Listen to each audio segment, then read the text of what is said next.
হ'ব অনলাইনৰ জৰিয়তে বিত্ত বিভাগৰ নতুন নিৰ্দেশ নিউজ 18ৰ হাতত বিত্তৰ দীঘলীয়া নিৰ্দেশৰ প্ৰতিলিপি এইখন বিত্ত বিভাগে জাৰি কৰা নতুন নিৰ্দেশনা এই নিৰ্দেশ মৰ্মে আগন্তুক 31 ডিচেম্বৰৰ পৰা দৰমহা সংক্ৰান্তীয় সকলো মেনুৱেল ফাইল বিত্ত বিভাগে আৰু গ্ৰহণ নকৰিব ইয়াৰ পৰিৱৰ্তে সকলো প্ৰক্ৰিয়া হ'ব অনলাইনৰ জৰিয়তে বিত্তৰ কঠোৰ নিৰ্দেশ নতুনকৈ চাকৰিত যোগ দিয়া সকলোৰে তথ্য ডিডিঅ'য়ে দিব লাগিব 2 সপ্তাহৰ ভিতৰত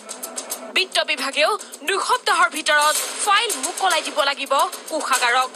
দৰমহাৰ সমস্ত প্ৰক্ৰিয়া সম্পূৰ্ণ কৰিব লাগিব 3 মাহৰ ভিতৰত স্বাধীনতাৰ পিছৰে পৰা এতিয়ালৈকে চলি আহিছে চৰকাৰী কৰ্মচাৰী দৰমহা নিয়মীকৰণৰ দীঘলীয়া প্ৰক্ৰিয়া কিন্তু 1 জানুৱাৰীৰ পৰা বন্ধ হৈ পৰিব আজি অত বছৰে নতুনকৈ চৰকাৰী চাকৰিত যোগ দিয়া সকলক জিয়াটো ভুগোৱা এই নিয়ম বিত্ত বিভাগে জাৰি কৰা নতুন নিৰ্দেশটোত আৰু কোৱা হৈছে চাকৰিত যোগ দিয়াৰ প্ৰথম মাহত কৰ্মচাৰীয়ে পাব সাময়িক দৰমহা নিয়মীকৰণৰ ফাইল নিষ্পত্তি নোহোৱালৈকে এই ব্যৱস্থা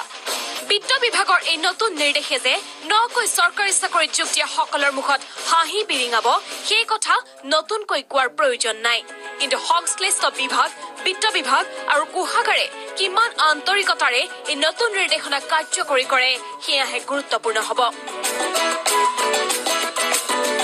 Gautam Baruah report News 18 Assam North east